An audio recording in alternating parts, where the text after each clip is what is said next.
We're together for the next hour or so, and I wanted to welcome you to Hays What Workers Want webinar that's going to launch our report. Every year, some of you may know, we produce a What Workers Want report where we look at really topical issues that are facing the world of work, and really trying to get a sense of the dynamic between how employers are positioning themselves on key topics and how employees are responding to that. And this year we wanted to have a look at a really important topic, which is the learning mindset. And I am delighted to be joined by some excellent panelists today and contributors. Desiree, if you could just change the screen, that would be great. Lovely. So welcome.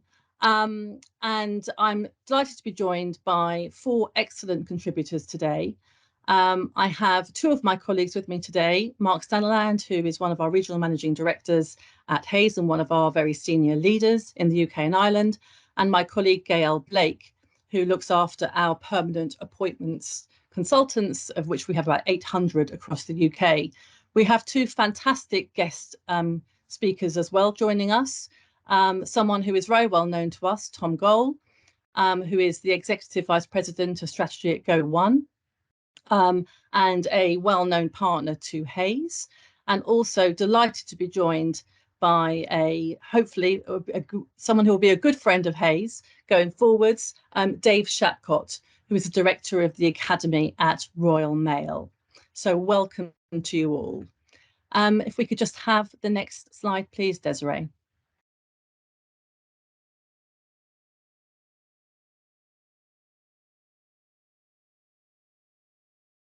Oh, we don't seem to have very much movement. Oh, okay.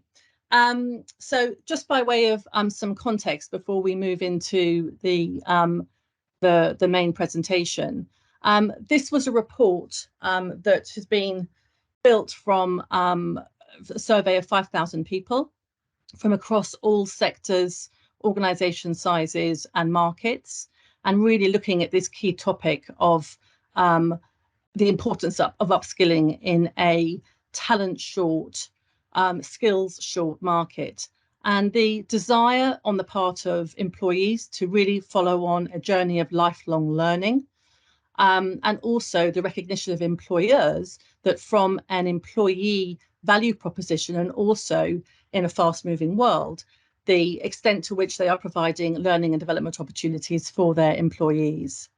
So that's what we really wanted to kind of focus in on this year, and that's what our panelists will be speaking about.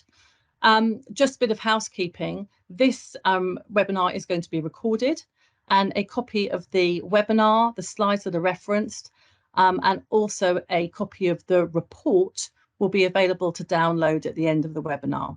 So thank you for joining, and I will pass on to my colleague, Mark Sutherland. Mark, over to you. Excellent, thanks Yvonne. So as you said, our report looks at how employers and employees view learning approaches, where they are aligned and where are the biggest gaps. And in the next few minutes, what I would like to do is to share with you at a very high level the messages we've taken away. And in doing so, I'll focus on four areas. And those four areas are employees' aptitude towards learning, what are the most effective ways of upskilling, employee attitude towards learning, and the availability of learning resources. Now, our report contains a great deal of data to support the findings that I'm going to share with you, and I will allow you at your own leisure to review that data when you get to download the report, as I didn't want to be the one who just drowns you in percentages in the next 10 minutes. So whilst I will use some numbers, I would rather focus on understanding what the key findings of the report are and what questions we should be asking ourselves as employers and as employees. So let's kick off on the next slide, I think, please, with aptitude towards learning. There we are. Now, we define aptitude as the extent to which a person needs to develop and how well suited they are to different learning methods. What did our report tell us? Well, it told us that most employees feel they learn new skills quickly, and this is important as most employers say they would consider hiring a candidate who doesn't possess all the right skills based on their aptitude towards learning, with the intention of upskilling them whilst in their role. However, the report told us that when it comes to applying new skills quickly, very few employers say that they are seeing this take place. In sharp contrast, most employees felt that they're always trying to do this. So the first big learn on aptitude was that how can employees show their employers that they are implementing new skills, and how do employers highlight and focus on the new skills that they're looking for and looking to advance. So that was aptitude. Next slide. Can you see the slides? Because I've got, oh, there we are. Excellent. So now let's move on to what workers think are the most effective ways of learning and how employers can respond to this. Our research shows that top of the list is online courses set with set time and tutor, followed by in-person classroom teaching and online courses taken at your own pace. So the conclusion we reached here from the report was that the more structured ways of learning are still regarded as the most effective, maybe something Tom can comment on later.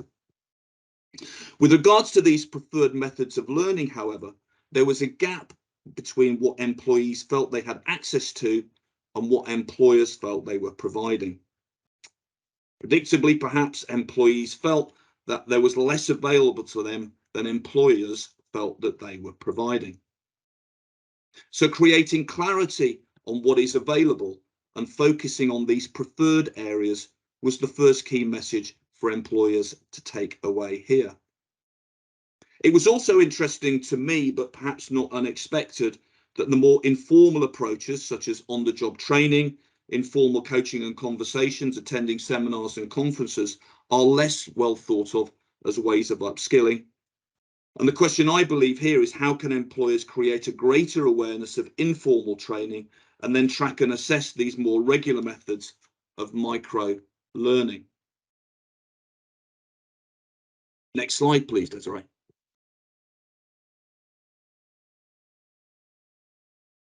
So now let's explore attitude towards learning. And we define this as a person's feeling towards learning and the importance they place on it for their self-development. The main reasons employees want to upskill is for their own personal development and career progression, and over half of employees feel continuous learning is extremely important.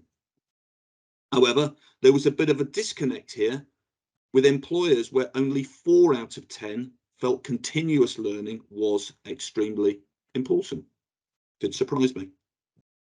Perhaps the starkest gap, however, is that while nearly all employers, 94% of them, bit of data there for you, feel they are investing in their team's upskilling, only a third of employees felt they had a clear upskilling development plan. So massive difference there between the employer and the employee. Gaining employee and employer congruence on development plans is definitely raised as a key issue and priority. Next slide, please.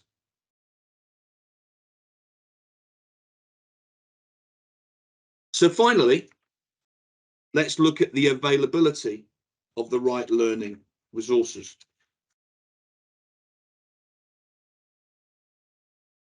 And that is the access someone has or thinks they have to learning tools, as well as how much personal time they take out to learn.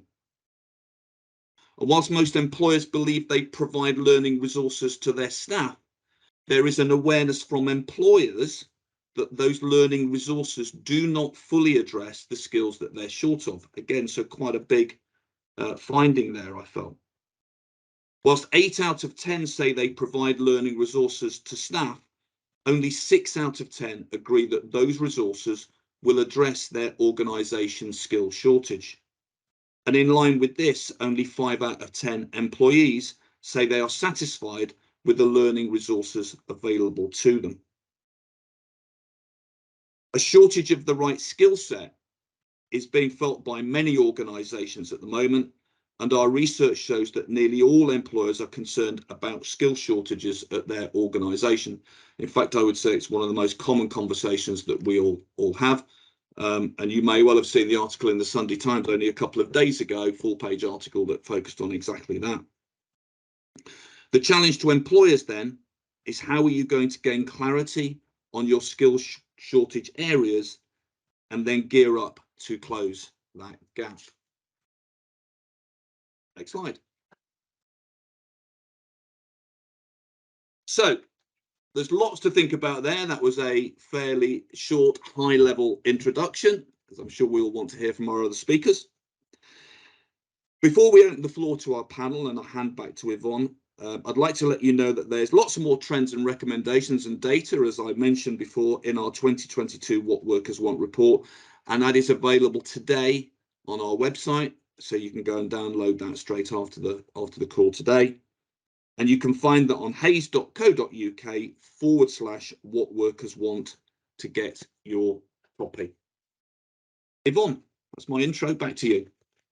Thank you, Mark. And it really was kind of opening remarks, wasn't it? And as you say, there's a lot more data in the report, and it's going to be available to download at the end of this webinar at the close.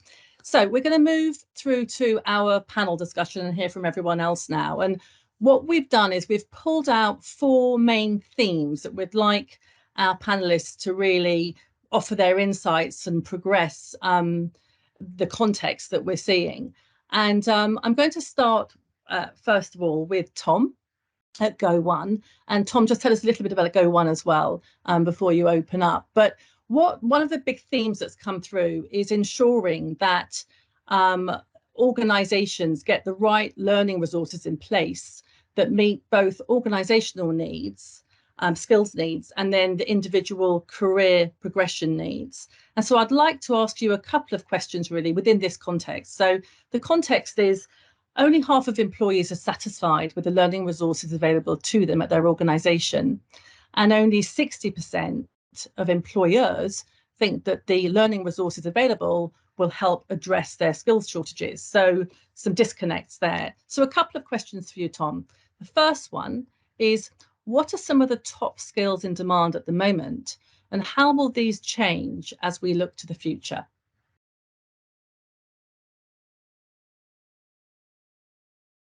Thanks, Yvonne, and thank you very much to you for having me. Thank you very much for Hays for putting this webinar on, and hello to everyone out there on the webinar. Before I jump into the questions, Yvonne asked me to give a brief introduction about Go1. So Go1 is a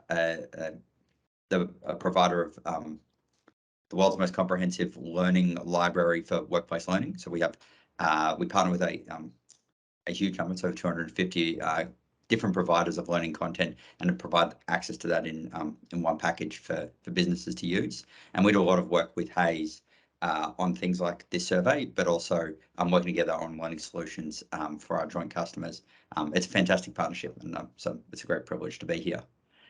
So Yvonne, on your questions, so what are the top skills that people are looking for? I think all around the world today, we are hearing a huge amount about the skills shortage, that no matter where you are, people can't find enough people to meet all the needs we're having. It's this remarkable time for the global economy. And so there is a broad scale skill shortage. It is taking different aspects in different industries and different countries. I think no one industry will be exactly the same on the most acute needs. But when we look across where people are seeking to learn new things and where businesses are looking for learning and development and upskilling to meet their skills needs, there's 3 things that are very common across industries. The first is foundational skills that are going to be important no matter what industry you're sitting in, and a large category of that is these days around digital literacy. That there's a large swathe of skills around how do you use the technologies of today in order to meet the needs of whatever your business is, and that's applicable across almost every industry. So that's a huge one that's in demand. The second category that we see a lot of is interpersonal skills. That is more important than ever.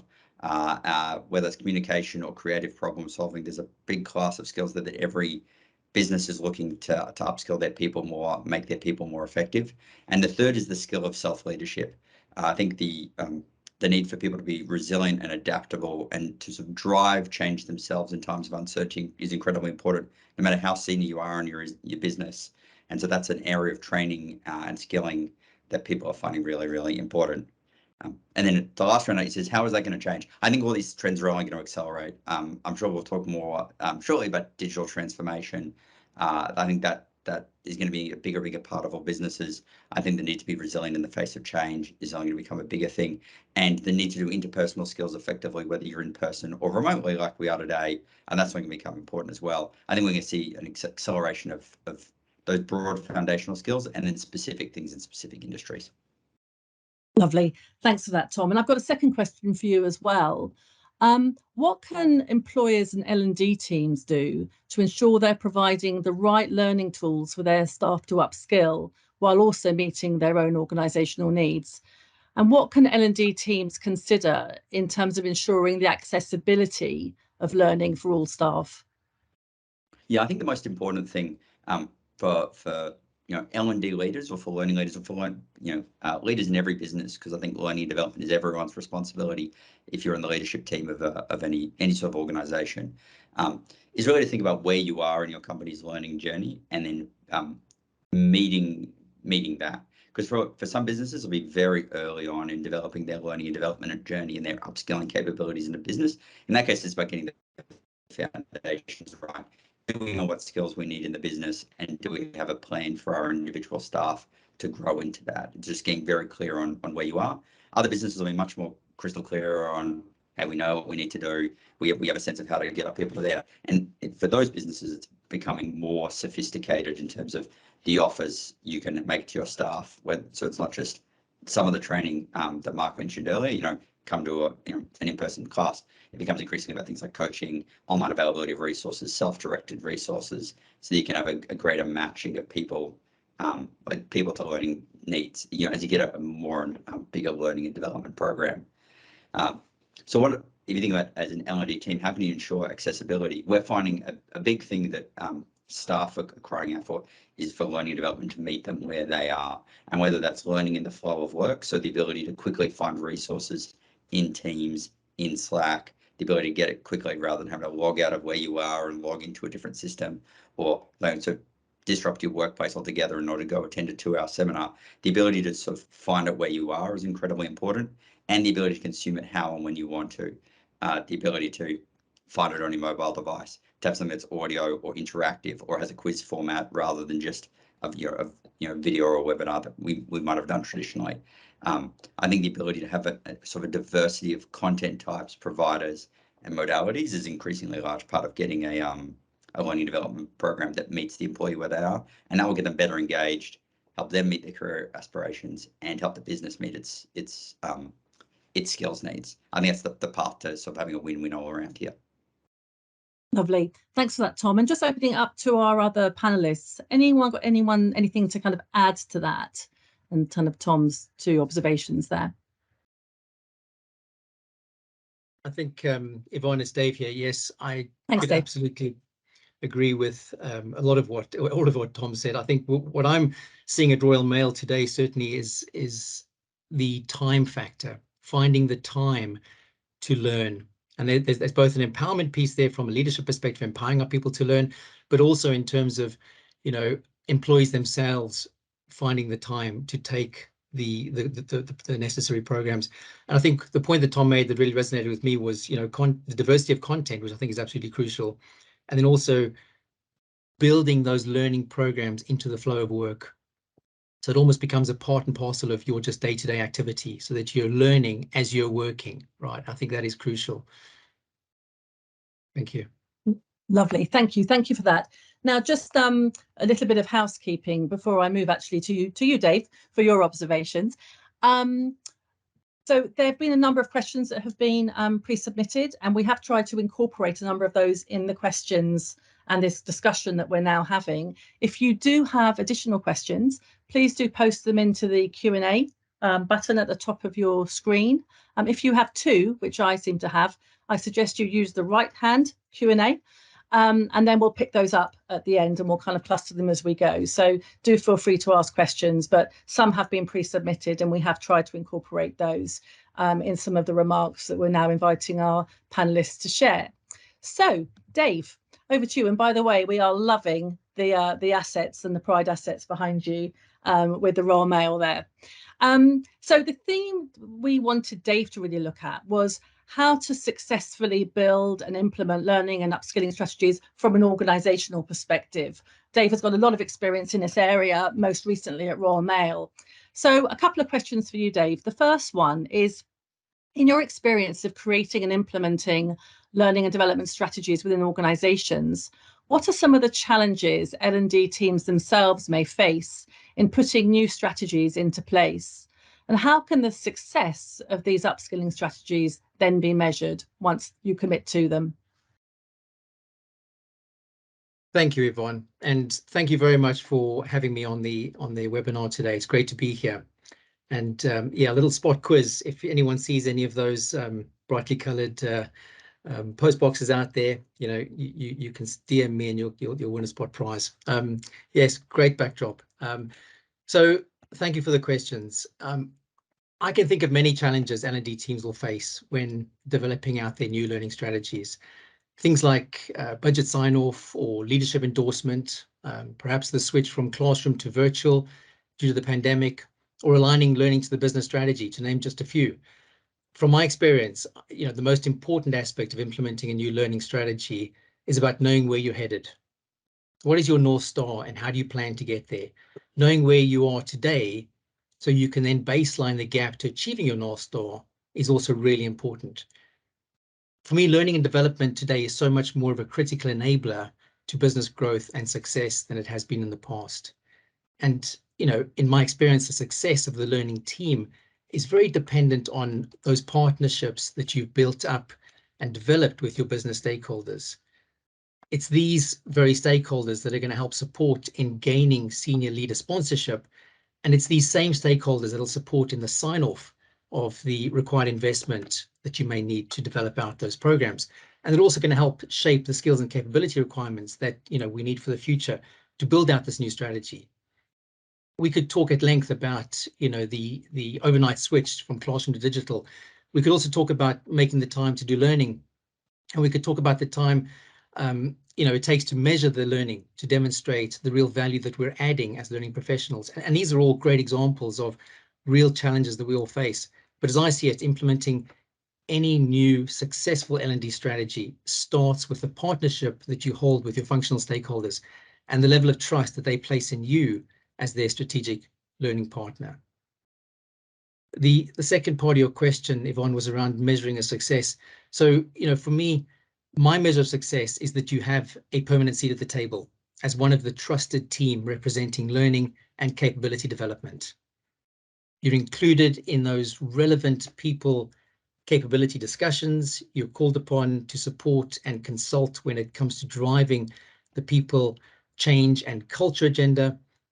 But also, you know, there's less debate when it comes to future learning investment decisions because you're holding the baton and you have a seat at the table. I think that is so important.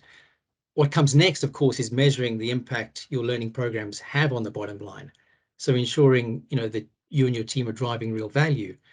And this for me is not about bums on seats. It's not about attendance or learning satisfaction. You know, in my experience, this is all about drawing the link between the learning that you're delivering and the business strategy. And this may take the form of, you know, customer experience improvements. It may take the form of improved leadership capability measured through specific assessments. It might be employee engagement measured through annual surveys or even continuous improvement initiatives. But drawing this link to tangible business improvement, I believe, is really crucial to ensuring and enabling that future support and, of course, investment in your learning strategy. Lovely, thanks, Dave. And I guess, linked to that and the whole continuous improvement piece, I have another question for you, which is from a change management perspective, and aren't we all familiar with that at the moment? What can leaders do to bring their teams on board with new learning strategies? How can lines of communication be kept open between employers and their employees to help build and maintain that culture of continuous learning? Absolutely, Yvonne, thank you. So I think the most important thing is bringing your people on the journey with you, giving them a voice in the change, which I do appreciate is not always possible. But when this is possible, you build momentum and you build insights around the planned change, and the learning intervention becomes one of a pull rather than a push. Teams sign up for the learning rather than being mandated to take it. I would say closely linked to this is what I would call leadership behavior modeling. We know how behavior breeds behavior, and the impact created when leaders demonstrate the behaviors we expect of our people is very powerful. And just lastly on this point, I'd add the ongoing development conversation. Is this happening? How often is this happening? And how successful are these conversations? We want our people to own their careers. We want them to own their development plans and consequently their learning journeys. However, they need the support from their managers in understanding their gaps and their opportunities. We can't expect people to navigate to what might be the all singing, all dancing company LMS or learning experience platform if they don't really know what they're looking for. In terms of the second part of your question, which was around the communication between employers and employees, spoke briefly about the role modeling and leading by example. In my experience, the more authentic and open our leaders are, the more open and natural is the communication that generally results. Sharing experiences, telling stories about their own learning journeys, how they've developed their careers through continuous learning opportunities. This all helps to encourage our people to be curious and to explore opportunities and learning for themselves. I don't think anyone's going to disagree. We live in a world where we're task rich and time poor, and we may have all the digital learning resources at our disposal, yet little time to take advantage of these great resources. I'm experiencing this challenge at Royal Mail today, and my message to the operational leadership team has been, if we want to develop the skills that we need to transform our company for generations to come, we need to both empower our people to own their learning, but at the same time, we need to allow them the space and the freedom to go and learn. Lovely. Thanks for that, Dave. And I know that Mark, in his remarks, is going to pick up on creating a culture of continuous learning. Is there anything else that anyone from our panel wanted to add to Dave's comments and observations there? No, we're good. I know, Mark, you're picking up. Go on. I was just going to pick up on one thing that Dave was saying was the learning linked to purpose. When you've got a specific purpose behind your learning, then you've got something talked about tangible as well. When it's linked to something and a mission, then it brings that learning to life. So that resonated with me. Lovely, thanks, Mark. And I know you're going to come back to that in a bit more detail as well. So moving on to our third theme, which we're going to be asking my colleague Gaelle Blake to talk about. It's the importance of hiring for aptitude and talent retention through upskilling. I mentioned that at the beginning. We are in a talent short, very tight recruitment market. And also from a retention perspective, we are really having to work hard to keep hold of our good people, as they have many opportunities open there at the moment as employers kind of vie for skills. So Gaelle, just by way of context, 90% of employers are worried about skills shortages, and most say they'd consider hiring someone based on their aptitude, that Mark spoke about earlier, towards their aptitude towards learning with the intention of upskilling them. So for you, what are some of the key things that employers can look out for when hiring a candidate if that candidate doesn't possess all the required skills? And how can employers use the training opportunities their organisation provides to their best advantage when hiring and positioning themselves as a desirable destination. Gail. So it is a really good point about the market at the moment, because there are so few candidates available. In fact, there's never been fewer candidates available for employers because of the extremely low unemployment that we have at the moment and high levels of employment. So ultimately, it's great to see employers who are being very open-minded about the types of candidates, whereas they may have wanted a certain amount of experience before, because they're harder to find, they're being more flexible. And I think that's fantastic. And I think that's exactly what they should be doing. So I think ultimately you ask the question of, you know, accepting that you might not get exactly the candidate you used to get, that it's actually then looking for somebody who has an ability to learn. So even if they don't have exactly the qualifications or the experience you wanted, do you think this person has the ability to gain those? And then I guess the second part is then matching your organisation and the L&D support to make sure they have an ability to learn it. So the sorts of questions I think employers are asking is around giving examples previously of where they've had to learn a new skill. So if employers ask questions around, can you give an example of in the past where you've learned a new skill or you've had to learn something that's particularly challenging? And if you ask that question and allow them to answer that both maybe in a work context, or if you're taking on new graduates, maybe taking it outside of a work experience and just opening it up fully, by asking them to give specific situations they were involved in, where a particular task or a skill they had to learn. And then what I guess you're really interested in is what specific actions did they take? How did they break that learning down? How did they learn it? What were the actual building blocks of how they went about it? But the most important of all of those is, what did they learn about themselves? What did they learn about how they learned? Because we actually all learn very differently.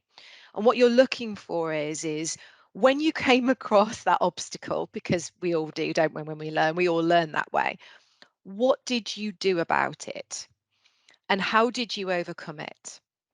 Because people that have really learnt new skills and have had to really go back and struggle at certain points and find other bits easy, you then know they've really done it and they've really learnt what they needed to learn. And to me, if I was an employer looking, I would say they've been very self-aware. They've been very, very honest about how easy or hard they found it. If you're getting a very, very textbook answer, I'd probably just delve a little bit deeper just to check in on exactly what did you learn in that experience. Or you could ask questions like, what result did you get? How would you change it next time? How would you approach that differently? So how did you find the experience? What did you take away? So all those really nice open questions, just to see what they learned from that, I would say, and allow them to answer it in a non-work context, because we can all be learning new skills out of work. And in fact, just going back to what both Tom and Dave have said, it's that learning mindset, isn't it? And actually, what's really interesting, you both picked up on this in that sort of self-ownership, isn't it? It's that, and I think you both said, it's, do people create the space and time in their own lives for learning? And that should be seen outside of work as well, because if you have that mindset, you're not just going to exhibit it in work. You'll be exhibiting it in other parts of your life. You will be showing learning in your own time. So I think it's quite an interesting question to ask, both inside of work, outside of work. You then asked the second question, Yvonne. You then said, could it be quite attractive to people when they're all vying, because we've got 1.3 million unfilled jobs in the UK, the most we've ever had? Is it attractive? Absolutely. It's very attractive to prospective candidates to understand what is it you're going to be offering in terms of my ability to learn new skills, so that I can improve my own CV, my own skill set. So is it attractive? Absolutely. And what I'd be looking for as a candidate is, when I'm being interviewed and I'm being asked questions about learning, I'd want it with a purpose. It's going back to what Mark just said, it's learning with a purpose. And it's saying, okay, well, you've just interviewed me, asked me lots of questions. I've been very honest about where I think I've got gaps. Dave, I think you talked about that, being self-aware. Where are my gaps? And then to me, I think maybe not necessarily in the first interview, but in the second and third, is having that open conversation with somebody who's likely to be your line manager or somebody from the L&D team, to then talk about what as an organisation can you offer me as a future employee as to how I can bridge those gaps in my skill set? And then that meets all of the things that we've been talking about. And it absolutely, as Mark said, is motivational for me as, you know, a future employee to understand I've had very early on, even before I've joined an organisation, an honest conversation about my gaps in my skills and how they're going to help me to get better. And I think that would be so attractive, I think, for future employees. And there is a lot of choice. So that, I think, would put you at the start of the queue. Lovely. Thanks, Gail, for that. And actually, by way of follow-up and inviting comment, Dave, I'm going to come to you, if I may, because you obviously have vast experience. Forgive me, because I didn't go through your bio very briefly, but maybe just spend a couple of minutes explaining the organisations you've worked with in your capacity as a very experienced L&D lead. But what are your thoughts on that in terms of actually how do you dial up that messaging around L&D and it being a real part of your employer value proposition and making sure that is reaching the talent that you want to attract in what is a very, very tight market at the moment? Thank you, Yvonne. I think you've been too kind on my resume. So I've worked in a few, you know, I started out my career as a secondary school teacher, and then, you know, branched off into Dell Computers, where I was a sales trainer. And then, you know, spent 15 years at Dell Computers, and without giving you my entire resume, I've spent some time with in the car rental industry, both working at Avis Budget and at Hertz, and more recently Coca-Cola, Euro Pacific Partners, and Kerry Group, which is an Irish taste and food manufacturer. So, you know, some great companies I've worked for, some great cultures that I've worked for, and, you know, for me, it's about the transformation. It's about bringing people on that journey with you, not doing things to people, but, you know, having them part of that journey is so critical. I think it's so important, because if you want to, you know, engage the minds and spirits, and if you want them with you and you want to build that trust, they've got to be a part of it. So just to your question, I think I wanted to pick up on one thing that Gail was talking about there, which was the ability, and I'll come back to your question in a moment. I think that is so important. You know, an individual might not have all the skills. You know, a candidate might not have all the skills that we're looking for. What candidate has 98% of all the skills that are listed on the job description these days? But for me, it's about the ability to learn and also the attitude. Do they bring the attitude and the willingness to engage and to learn and to take charge and be responsible for that learning journey that they're on themselves? I think that is absolutely crucial. So it's almost that ability and the attitude. I think what's going to make learning attractive, you know, I think I mentioned some of it in my earlier comments, is, you know, for me, behavior breeds behavior. And when we've got our senior leadership talking about their learning journeys, when we've got them talking about what's made them successful, how they learned, you know, albeit 5 years ago, 20 years ago, 30 years ago, what I'm finding in Royal Mail, we've got some incredible tenure, incredible tenure, people that have started as posties and worked their way right up into the senior leadership team. Those are incredible experiences that we need to capitalize on and share across the rest of the organization, which we haven't done very well at, and we are now focusing on that, to talk more about, you know, these great stories and examples of successful individuals that have owned their own journeys. But it's about talking about that. And for me, it's about making learning exciting. You know, learning isn't just about the mandatory compliance that we all have to do on an annual basis. It's about the exciting stuff, about developing our careers, you know, inside of work and outside of work. You know, we learn. For me, every day is a learning day. And it's about bringing that into the workplace and creating that excitement, that fire in the belly, so that people actually get to enjoy and be curious about learning. That's what I think is important. Lovely. And then it's really making sure that that's conveyed as part of an attraction strategy or a Yes. retention strategy. And I think what you're saying is it's bringing it to life. I look after our ED&I practice here at Hays, and that whole storytelling and actually hearing it from the person, that's what energizes and engages, I think. Yeah.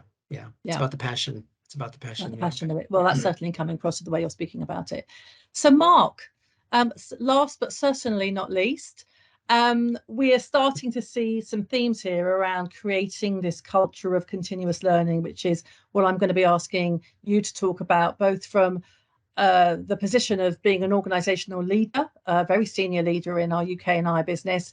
And also, I know the reason you're speaking on this is because you're passionate about this, about this topic. So just for way of context, employees are open to learning new skills and continuous learning, and that's being cited as being very important to them.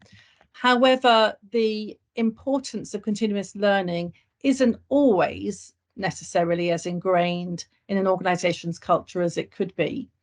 And from the respondents that we had, only 33% of professionals feel that they have a clear career development plan in place that involves specific learning. So my question to you within that context is, what can employers do to ensure that continuous learning is a core part of their organizational culture? And supplement to that, is there anything employees can do to help support this effort and momentum? Right, thank you. Well, I think my starting point on this in terms of the employer and the employees is there's no rocket science to kick off with, which is it's down to good planning and good communication. So I think the starting point is to have really good two-way communication between the employee and the employer, so that we both understand what the learning needs are and we can put a plan in place for that. And clearly the relationship matters in that, if you really, and how that is managed. So I think it goes beyond communication. Obviously, there's all sorts of other good leadership stuff involved there, so that relationship works. And there's a really, really good development plan in place that both people are engaged in. So that comes down to the communication side of things from both parties. And then it's the planning and the follow through that matters to make sure that development plan stays on the table. It doesn't just get put away, or metaphorically speaking, put in the drawer, and that there is ongoing reference to that development plan. I think, to use, lots of things that Dave said really resonate with me. Time poor being one of them is, we all kind of get into automatic pilot, off we do, and the development plan goes out of the window, learning goes out of the window. And I think that's a lot of where the disconnect comes. Which is for both parties to be making time to have that conversation. The other thing that really interested me in the report was this business of continuous learning, the sort of more structured learning, and then the more informal learning. And again, the time poor side of things, I think, resonates maybe with a lot of people. And a bit of a personal view on this and a personal journey to share with you, in the spirit of being an open and authentic leader, is that over the years, I myself have always wanted to continue doing leadership training and coaching in a structured way, and that has become more and more difficult.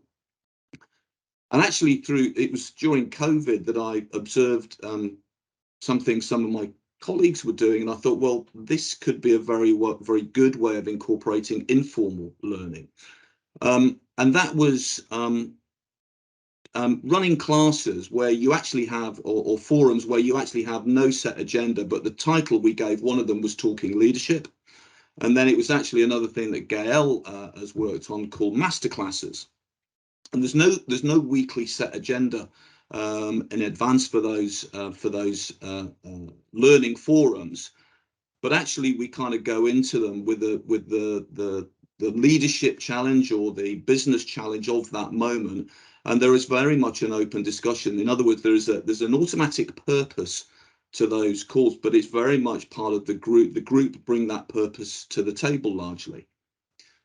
What that has done for me is created a very low touch, low preparation requirement, and therefore, despite being time poor, we've run some really fantastic learning forums. And actually, I feel that the participants really engage in those sessions, and they've become a very they've become a forum which is where we can track what we have learned over a period of time. So whilst they are informal, they've become very sort of meaningful to all parties involved. So for me, that sort of informal session that you can have has become more and more valuable, because you can do that despite being time poor. So going back to what we're saying here, I think continuous learning and getting the structured side organized, but making sure you can find these informal, momentary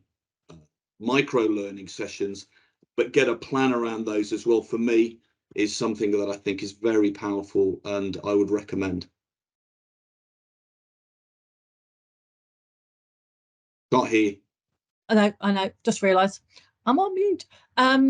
So thank you for those comments, Mark. We've got 10 minutes for questions, and a few have come through, and I'm going to start, if I may, if we all come back on screen. Tom, this is one that I'd like to. Got mute again. Sorry, I must be moving my hands around a bit too much. I will keep them away. I'm scrolling up and down to find the questions. So Tom, this one's directed at you, if I may. So a couple of questions come up about the demographic of the population that we surveyed, and how there may be some differences in approach when it comes to consuming learning when you look at a workforce or an individual's needs. Have you got any comments on, are there differences? Are there preferences, depending on, and two of the specifics that were given in the question was an age demographic and also a kind of socioeconomic type background as well. Any comments on those as you devise your vast array of programs at Go One and how they're received? Yeah, so I'll start with the thing that we observe is actually pretty common, is that everyone across all demographics is pretty passionate about learning. We're not seeing a specific thing which is like, say, just quote unquote Gen Z are passionate about learning, but the people later in the career are less passionate about learning. That's not observed in our data. I don't think it's observed in this survey. I think everyone is very passionate about learning and upskilling in a time of change. We should get the rest of the panel's take on this in a second. I think that the things we do see is for younger staff, that learning and development opportunities are a larger part of what they see as the employer value proposition. They will rate, the quality of the learning and development program and the growth opportunities as a larger part of what they're looking for from their employer. And so to attract and retain those staff, it needs to be more prominent in your sort of messaging as an employer of choice. That in general, younger employees do have different expectations about how and where they're going to consume their content. That there is a greater expectation that it will be available on your mobile device, that it will be shorter. I think on average that there's less expectations of the formal stuff that a generation who's more used to getting into a hotel room once a quarter sort of stuff. There's some expectations that are different there, but I think everyone's expectations are changing. On the socioeconomic stuff, I think one thing that is interesting is accessibility of content for people who of sort of different skill sets within industries or different functions. So anyone who's a frontline worker has an even greater need to be able to access something on a device, probably doesn't have access to a desktop or a laptop computer. So there's going to be learning, either you need to go out to the site or you need to get to them in their mobile device. Generally, it's harder to pull frontline workers off and to give them a full-time piece of training. If you pull a teacher out of a classroom, you've got to replace them. That's not a thing where someone who works in finances finds it easy to take a few hours off. So there's different dimensions, I'd say, of formats and expectations there. But I'd love to hear what the rest of the group thinks. Actually, yeah, can I talk about one other bit on the question, Yvonne? There was a question about the modalities of learning. Mark, you flagged on this. That sort of, I was talking about, in the flow of work, but then we saw the most effective learning would seem to be the classroom stuff. I think it comes back to Dave talking about time, where people can find the time to commit to a classroom, they get a huge amount out of it. But it's finding the time to commit to a classroom in your busy schedule. And so a lot of people would prefer to be able to do both. I think that's the key, finding the time and the time to engage properly. Yeah, thanks, Tom. Any comments from anyone else there in terms of people's preferences for consuming learning? I think, Yvonne, yeah, if I can just come in on that one, I think Please.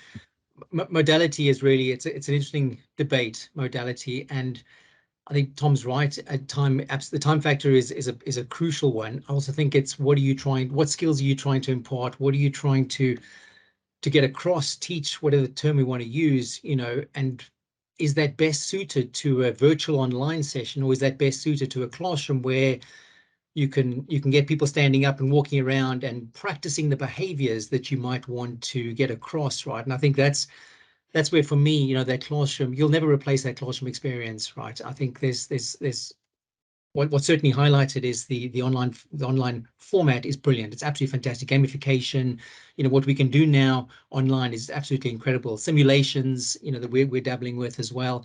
They are brilliant, but there are certain behaviors that I think where you really want to get to people and have them experience those behaviors themselves face to face with an audience. That for me it can be harder to replicate through an online forum. Lovely. Thanks for that, Dave. I've probably got time for one more question. And this is around, they're linked actually. I've kind of merged two. One of the questions is around having an environment where you have the psychological safety to invest in learning that may not immediately bear fruit in terms of you upskilling or the organization, leaping ahead. And linked to that, there's a question around tangible measurements for progression. I know, Dave, you touched on this. Perhaps we could just have a look at that in terms of having the confidence to make the investment of time on something that perhaps is a little bit more innovative or a little bit more out of the box, lifelong learning, continuous improvement, etc., and then really locking down on the measurement piece. Tom, let me start with you on that, because obviously you're making the pitch to organisations to say, come and use our amazing products and make that investment. Maybe I could start with you, then go to Dave, and I'll actually just go around the group. So Tom, Dave, Gael, and then Mark, finish with Mark. Yeah, I think, so obviously, we do a lot of online learning. We do a lot of short course micro learning and longer courses. I think like the whole sort of, you need all those different forms of learning and finding it's within the business to find the opportunities to invest the time. Like that's really the most valuable conversation. Like we're an input to it, but the most important part of a learning development program is finding the thing that works for your business, for your own people, and we can help, but like that's really for the HR and the L&D team within the business to do it. And then measuring the return on investment of that. I mean, that's the holy grail of learning, right? Like when we work that out, I think it'll, at scale, like that'll be a huge unlock. I think everyone on this call is convinced of the value of doing it. And I think given the skill shortages, it will become easier and easier to prosecute the case that we need to do big learning and development. But I'd say that like the whole industry is still on a journey there. We'll keep getting better, and I think to Dave's point, it'll get learning more and more of a seat at the table as a crucial part of what every business is and does. Lovely, and we'll keep it short and snappy. Dave, top line comments on that? Just a few, just to echo a lot of what Tom's already said. I mean, we do work in an environment, as I said earlier, where we're very task rich and time poor. What we're finding at the moment at Royal Mail is that, and this is again at the front line, you pull someone off the front line, to put them in the classroom, there's a gap there. There's a capacity issue, right? It's not like there's surplus people just waiting around to fill those slots, right? And it's not like we can just go and get temporary workers and put them into those slots. So it's all about, balancing the resourcing workload to ensure that capacity is met so that people can attend the right learning. And what we're finding at Royal Mail as well is that learners are choosing virtual over classroom from a time perspective. So where we might recommend that they should attend the classroom based on certain assessments they may have done or skills gaps or whatever that might be, they're choosing the classroom out of preference.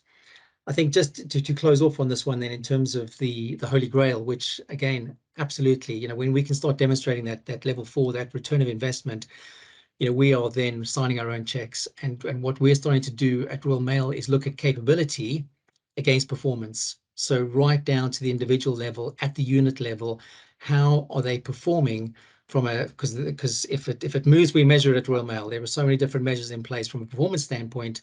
It's then linked back to the capability. So I think we're not there yet, but we're starting to produce a heat map where we can then start looking at exactly how learning is pushing the levers in the right direction around improving those performance measures. So not there, but Lovely. heading in the right direction. Thank you.